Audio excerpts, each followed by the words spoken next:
bertemu dengan saudara-saudara juga memberikan memori, mengenang kembali masa-masa ketika sekolah dulu di SMP Labor Unklap, SD Labor Unklap. Ada keluarga Bulur, Inarai, saya punya guru SD dan SMP. Cukup lama dengan keluarga ini, 4 tahun. Lalu kemudian nanti ada ketemu juga dengan keluarga Emor, ya, ada mama di sini. Sebenarnya Kapit itu yang bikin pelantikan waktu saya masih SMP juga. Jadi untuk pelantikan dari penggalan ramu ke pelanggaran rakit itu beliau datang ke SMP Labur dan pimpin acara pelantikan. Kemudian keluarga Pendeta Wauran juga dari saya masih kuliah, kami punya pendeta jemaat, sering sama-sama tukar pikiran di Departemen Sekolah Sahabat. Ketika saya menjadi staf Sekolah Sahabat, lanjut Departemen PA pada waktu saya menjadi staf PA, dan sering kali kami bertukar pikiran. Lalu kemudian yang paling berkesan waktu sampai ke Unklap, ini tempat makan. Karena kalau saya masih bujang waktu itu, sehingga kalau lapar biasanya menuju ke rumah-rumah daripada orang-orang tua yang kuliah di Ayas, dan itulah tempat makan kami para single. Kalau malu ya sudah, lapar sendiri. Jadi harus sering bertanya, dan kemudian anak-anak daripada Pendeta Wauran ini tumbuh besar bersama-sama dengan kami di Ayas, sehingga sangat dekat dengan keluarga ini. Lalu kemudian saudara-saudara yang lain juga, terima kasih oleh karena kita boleh bersama-sama kembali. Ada juga Stephen dari Timika dan saudara-saudara yang lain yang dapat saya sebutkan satu persatu. Saudara, pada penutupan tahun dan juga memasuki tahun yang baru, ada topik yang saya pikir dari beberapa hari yang lalu ketika Elder Wayne katakan bisa melayani kami, lalu saya pikir-pikir topik apa yang harus saya bicarakan. Nah, kemudian saya tinggal dengan keluarga pendeta negara. Saya melihat om saya dilayani, lalu saya berpikir, ini yang saya mau bicarakan. Saya mau bertanya saudara-saudara pada penutupan tahun baru ini, berapa di antara saudara yang masih punya komplit mertua di rumah? Mertua laki-laki dan perempuan yang masih komplit.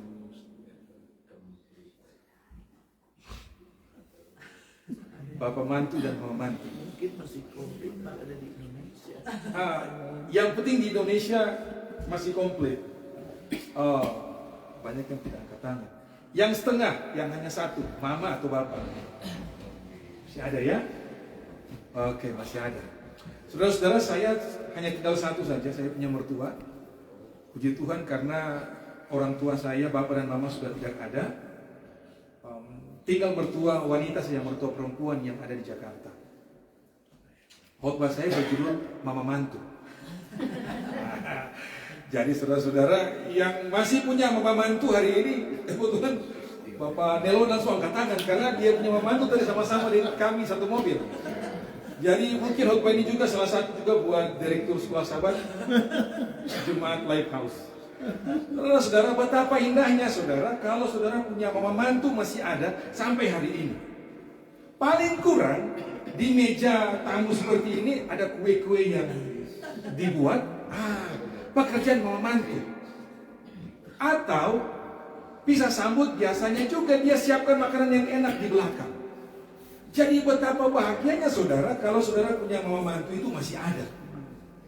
Kemarin saudara, pada waktu saya transit dari Timika ke Jakarta sebelum datang ke sini, saya tinggal dengan mama mantu saya satu malam. Lalu dia pagi-pagi dia sudah siapkan makanan buat saya. Mertua saya ini orang Padang. Jadi pada waktu filosofi mereka adalah ketika anak mantu bangun sudah ada makanan di meja makan. Malu rasanya kalau tidak ada makanan di meja makan ketika anak mantu bangun. Jadi saya bangun saudara-saudara karena saya tahu mertua saya, sehingga waktu saya turun dari lantai 2 ke lantai 1, saya lihat sudah ada makanan buat saya. Dan saya makan, tidak perlu tanya lagi, itu sudah pasti saya punya makanan. Dan waktu dia bangun dia tanya begini, Bruce, sudah makan? Oh sudah Mami, terima kasih. Yang ditutup saji tadi saya sudah makan. Dia sudah siapkan saudara. Jadi saudara, betapa bahagianya ketika kita lepas tahun dengan keluarga, paling kurang ada mertua di rumah kita. Saudara-saudara, pengalaman yang berbahagia ini, mari kita sama-sama berterima kasih kepada Tuhan karena masih ada mertua yang boleh kita sayangi. Apa kabaran yang boleh kita dapatkan pada pembukaan tahun ini atau bisa sambut tahun? Mari kita buka dalam kitab Lukas pasalnya yang keempat.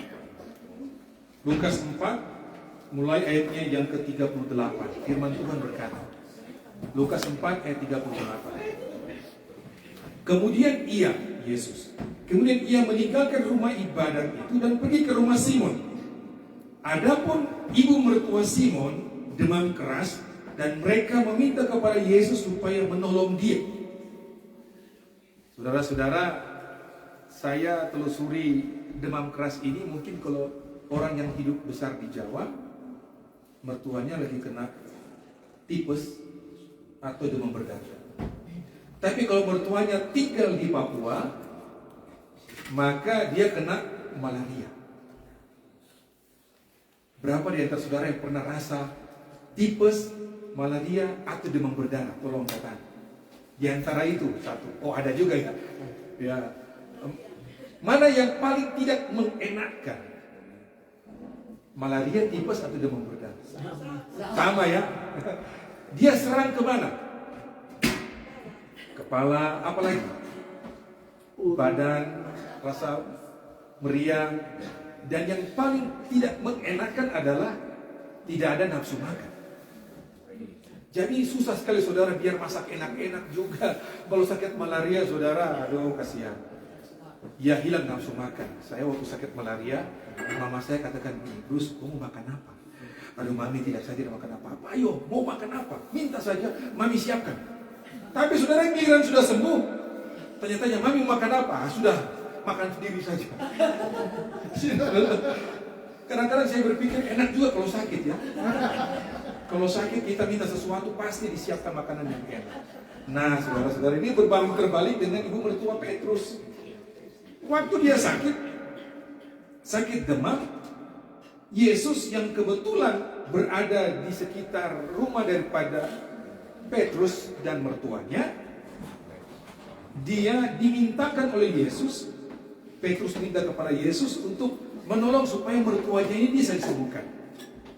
Saudara bisa dapat juga di Matius pasal 8 dan Markus pasal 1. Ayat yang ke-39. Maka ia berdiri di sisi perempuan itu, menghardik demam itu, dan penyakit itu pun meninggalkan dia. Perempuan itu segera bangun dan melayani mereka. Saudara-saudara, peristiwa ini terjadi setelah Yesus pulang dari rumah ibadat. Pasal sebelumnya atau Lukas pasal 4 itu cerita tentang Yesus ke rumah ibadat dan melakukan pelayanan pada hari Sabat. Itu artinya Yesus baru pulang gereja. Dan biasanya saudara kalau pulang gereja itu apa? Lapar ya kan? Lapar. Petrus dari kelompok 12 murid Yesus merasa bahwa dialah yang paling bertanggung jawab terhadap kesehatan gurunya. Paling bertanggung jawab terhadap perut gurunya, dalam tanda kutip, makan daripada gurunya. Oleh karena saat itu mereka berada di dekat daripada rumah Petrus. Jadi saudara, dalam bertanggung jawab ini Petrus, kalau kita katakan hilang selak. Kenapa hilang selak? Oleh karena dia mau panggil Yesus datang ke rumah, sementara mertuanya sakit. Tapi kalau tidak panggil, tidak enak karena dia yang paling tua di situ, dia senior dan dia tahu bahwa rumahnya yang paling dekat dengan rumah ibadat. Apa boleh buat saudara-saudara? Terpaksa dia datang begini saja karena dia sudah tahu juga Yesus itu berkuasa. Jadi dia berharap akan ada peristiwa mujizat yang terjadi kepada mertuanya. Dan saudara, firman Tuhan berkata, kalau saudara baca lebih lanjut, ketika Yesus menghardik demam daripada mertua Petrus, apa yang terjadi selanjutnya? Saudara baca pada ayatnya yang ke-39 tadi bagian akhir, perempuan itu segera bangun dan apa? melayani mereka.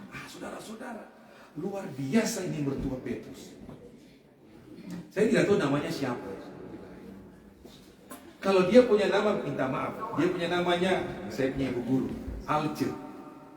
Tercatat di dalam Alkitab, maka sangat bangga nama Alce itu di dalam Alkitab karena dia termasuk salah satu daripada mereka yang kasih makan Yesus.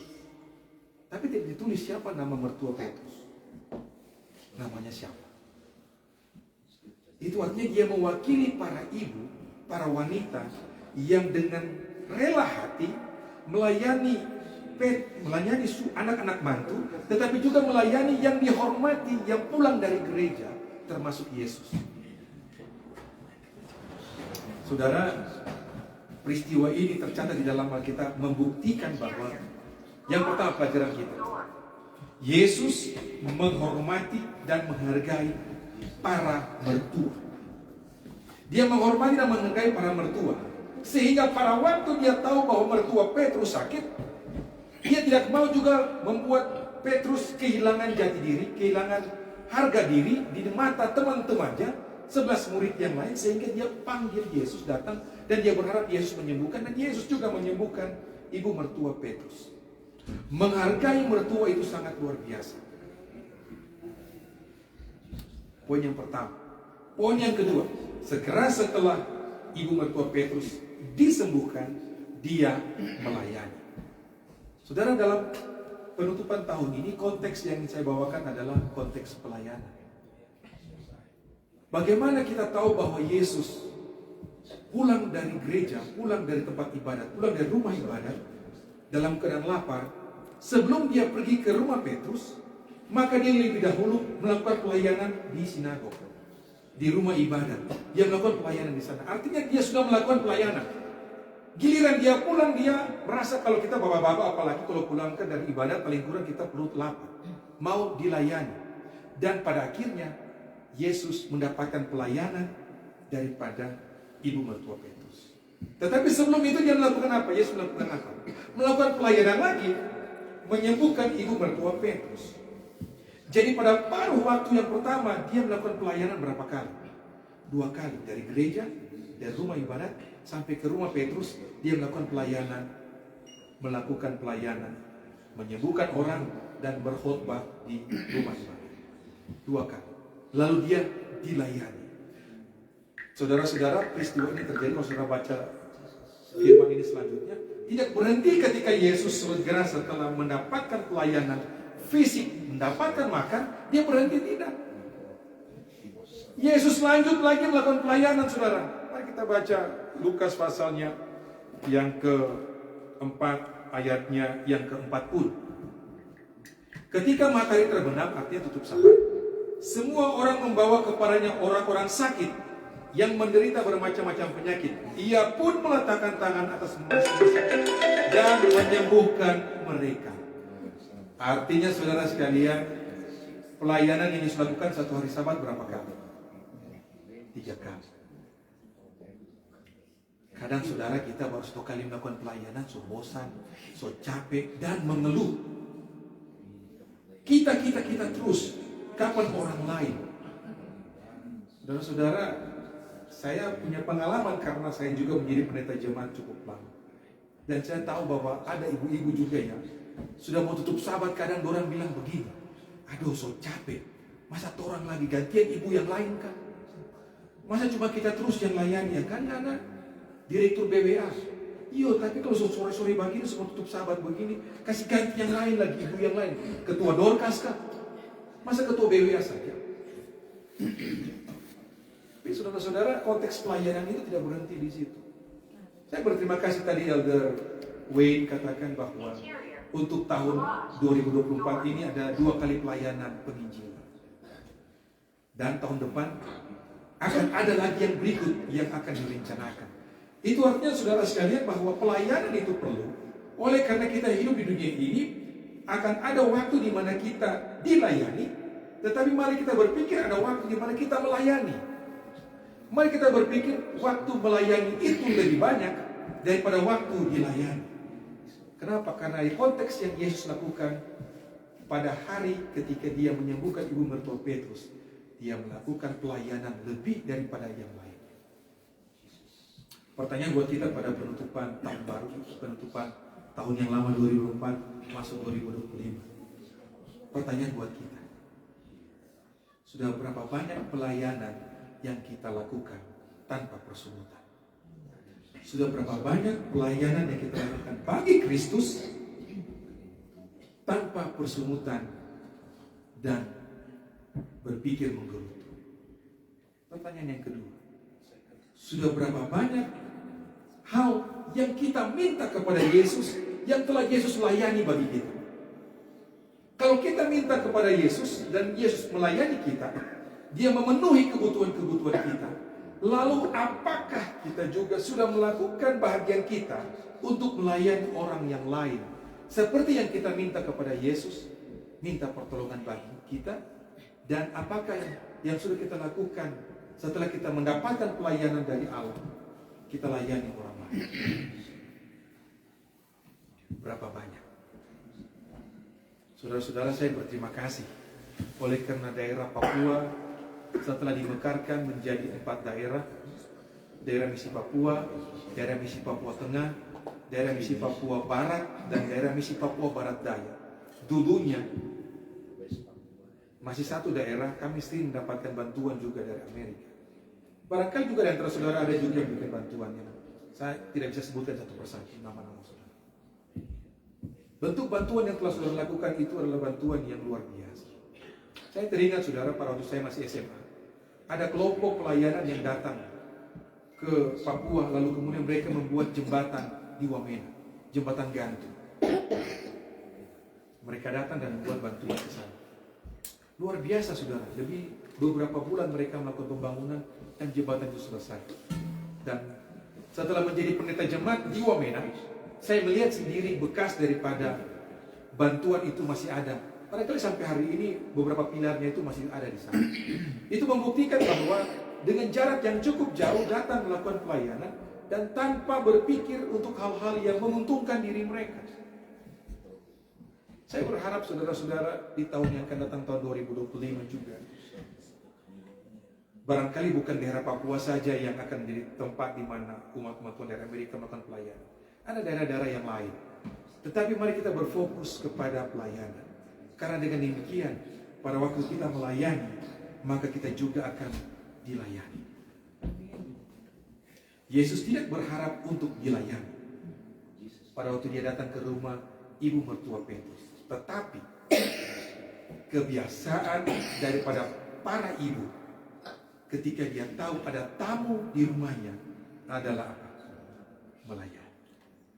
Mari kita hidupkan konteks pelayanan itu terus sampai para Tuhan datang dan ingat bahwa Yesus berkata, aku datang untuk apa? Melayani dan bukan untuk dilayani. Allah berkati kita pada saat ini atas nama daerah Misi Papua Tengah, secara pribadi keluarga Misi Tiliwang, saya mengucapkan selamat tahun baru kepada umat Tuhan di Jemaat Lighthouse. Dengan demikian Tuhan berkati kita semuanya di tahun yang baru. Selamat tahun baru 2020. Amin.